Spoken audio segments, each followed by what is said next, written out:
Hi, I'm Laurie Dobson, and this is Island Update, and it's Sunday, May 24th, 2020, and I'm on the island of Great Cranberry. In the distance there is the Cranberry Road, the fabled Cranberry Road, which has had a poem written about it, at least one.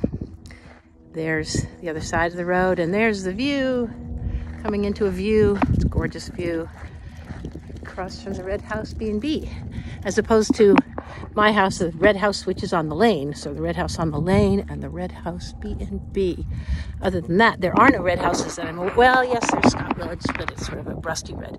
Anyway, there's a woman walking along. I think I know who it is. It's hard to tell when people are wearing masks. So there's nobody here. Nobody here but me. And I passed this woman who, as I say, was wearing a mask on a road where she could get the benefits of all the negative ions in the water and about the cleanest air. Far and wide, pretty darn good air. There's no clouds in the sky. There's no plume trails anywhere, chemtrails. And it's a gorgeous day. It's a great day to take a healthy walk. And my dogs are dragging me along. Here, I'm going to stop for a second. I just want to say that I have been doing a lot of studying on the issues of the day, vaccines and masks, because I'm by training not just a landscape designer, but a reporter, and I've been an investigative reporter for a state paper in Vermont, The Guardian, studying things like Walmart and other interesting topics. And so I'm used to looking and delving into things a little more deeply than your average bear. I do that by nature, but also I'm detail-oriented, and I'm concerned about the greater good, the common good, and looking past appearances and easy assumptions.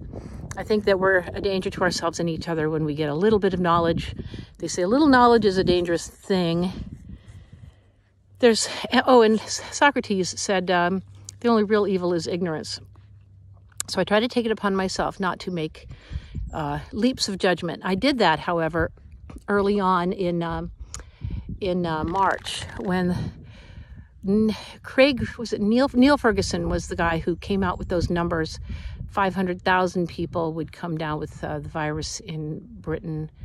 500,000, I think 2,000% over estimate over how many actually got it, which was 20 to date. I think when they started estimating his wild inaccuracy, and we would get 2.2 million, which is so much higher than what we have now, which they're now estimating maybe 100,000, but by all measures back then, we were going to get upwards of at least 220,000, they thought. And who knows, maybe it'll get to that point. One place I won't have to worry about that is Sweden, because they've reached herd immunity. There are tests out now, studies out now saying they had the right approach. And of course they were laughed at because they were just letting people do what they wanted to do and get herd immunity. Well, it worked. So, we're panicking. They're going to be fine. Anyway, so I've just been looking at this stuff. And I just think it's really important for us to have debates. So like I was saying, back in the early days of March, I put out a video and I referred to the island as being an island at war, because I was thinking war against the coronavirus, and we've got to be careful and we have to address it because a small percentage here is pretty deadly, and we have older people that are at risk, a lot of people here at risk for various reasons, and also because it looks so dire. They were letting us know that it had the potential to do a huge effect, and we were going to have a lot of people coming in, and we don't have the healthcare means to address it the way they at the time were saying. And so, you want to raise the alarm, raise the alert, get information, treat it responsibly, and that sort of thing. So I did not mean to indicate that it was at war against people, but people took it personally, and I was like, how could I make people feel that they were being targeted or something like that? I don't know. At any rate, people were wild about it. And then I posted something about concern about masks and making sure people were carefully PPE, personal protective equipment, which is, as an EMT, I'm well aware that we have to pay diligent attention to that. We have to do so much to protect people and ourselves, in ambulances and all the other protocols when we go to calls, et cetera, et cetera. So I'm knowing all that, but then I posted something that said, well, here's something Dr. Fauci said, here's something that somebody else has said. In the case of active symptoms, for the general public, unless it's active symptoms, you're advised not to necessarily have to wear them in public if you have enough distance between people, especially if you're outside, and now the World Health Organization has put out several things about it, asking people to not just immediately put them on. And Fauci himself has said things. So even though that's the case, we have people feeling that their duty is to be putting them on even when they're in their car and they're alone, or if they're out walking along the Cranberry Road, for example. I mean, my God, people, the thing about this that they've identified now is that ventilators don't work. It's not about a pneumonia situation. It's about not getting adequate amounts of oxygen. Blood oxygen level is the main issue. So if we're actively reducing and restricting our oxygen to our bodies, we're creating a condition that is it's replicating the condition of the coronavirus. It's almost setting the stage for it. Plus, if we're socially isolating, we're keeping herd immunity away from our population, which is now being shown to be a really effective method. Now we're calling for, people are calling for vaccines. I saw one sign on Cadillac Sports in Ellsworth saying, close until they come up with a vaccine. Well, I don't know, but if they do it the way they did the Hep A for kids, they had that drug 4 days out there in a simple experiment, and then it was on the market for kids. So it was pretty much a joke. Vaccine testing is a joke anyway. There was a good debate that I just saw between a guy named Del Bigtree and Alan Dershowitz, who I do not respect. I just put it right out there. Alan Dershowitz is saying we can't he doesn't think that we should be using for a test case the whole concept of the Nuremberg principle and the principle of causing harm by forced vaccines, but he wants to be the one to argue the test case for why they should be mandatory, and it's an important, I think it's the debate of our time, because if you do it in all cases at once, you don't discriminate. You can put people who would have not even been able to, for the test that they put out, that wouldn't have qualified because they were, at risk. So people that are obese or have heart issues or respiratory issues or autoimmune disease shouldn't even be in the test, or children who don't, stand to get any benefit from the vaccine. But he was arguing that even children should be forced to do this because they could come down with it later, or some argument. I mean, this has to be talked about. People have to start coming to some rational conclusions and calculated decisions. We have to be fair. We have to listen. We have to debate and discuss this thing. And if we just rush to something foolish, it'll be like getting ourselves into another Patriot Act kind of decision, or the National Defense Authorization Act, the NDAA. So, you can imprison journalists if you don't like what they're saying. You can take anybody and secret them off to a detention center somewhere where there's no, isolated, some dark place where you could torture them. I mean, there are things that are allowed now, that we have in place now, to stifle dissent. And they don't even really have to, because all they have to do is make people feel like they're that if they don't do something, popular opinion will demand that they be shunned. They're already feeling ostracized, and I think they're petrified that they will be able to get back into some sort of social context again.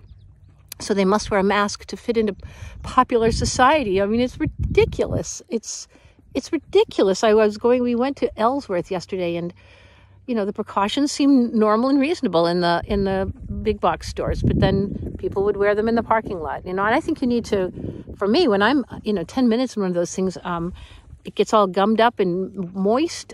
It's itchy. It makes my nose, clog up. I don't want to sneeze. I want to cough. It creates those kind of conditions and an itchiness around my face. I'm constantly, feeling my face, and I'm feeling lightheaded because I'm not getting enough oxygen. So I don't see how that could help anybody.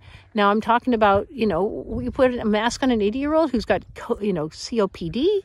I mean, come on. it's a method. We have to see what we're doing to ourselves. I mean, this rush to conform will be our undoing. And on an island, to walk down the Cranberry Road with a mask, I think is the height of ludicrousness. It's just, we have to, and then I'll say something like this, and you watch, like somebody on my Facebook page said, I'm done with you because I was discussing the issue. I have strong feelings about it, but a lot of the time I will say, maybe I'm a person that's ahead of the game, ahead of her time, or whatever it is. But I've said things. I called for measures in my races for public office in 2002 and in 2008 for the U.S. Senate, and 2016. But 2008 was a huge deal because I called for some measures that would have, if they'd been put in place, around bankruptcies and house foreclosures, even if I'd been allowed to debate it, to talk about it in Maine, in some of those discussions, allowed those conversations, if they'd been allowed, we could have, if we allowed if we used our constitutional rights to debate and have free speech, if we exercised our free speech, we could start seeing some things that we're blind to. And instead of just being handed this pablum of constant media, handing us things that come straight from the government, straight from propaganda, which is legal, we have become dumbed down to an extreme degree by all of this. Shutting schools down to where they're virtual doesn't, this has already happened before all of this. How do you get a classroom of people debating and talking together when they're all on Zoom and they're doing different things and they're looking at their computer? It's just, there is no more debate in this culture, and we have to start somewhere. So I just threw it out there. I'm ready to debate anybody, anytime, and I'll put it on my video. I welcome debate. I welcome discourse. We all have to challenge our axioms. If you don't get people to instead of just assuming things, but to examine your axioms, your belief structures, you'll never get anywhere. You'll just stay with one thing and grab it and push off everybody else that disagrees. And then where the hell are we? We will not move forward as a culture, as a society. We will not get out of this or any other thing that's coming down the pike. We have to look ahead and we have to plan ahead. And there's a reason why suicides are up to a staggering degree, 600 times the usual. Kids aren't having kids because they don't have family. They don't want to have families because of climate change. We have some serious things on our plate. The boomer generation has been on a big epic fail. And, we're not dead, and we have a responsibility. So I'm responsible. You're responsible. Let's be responsible. That's my message for today. Okay, have a good one. Bye.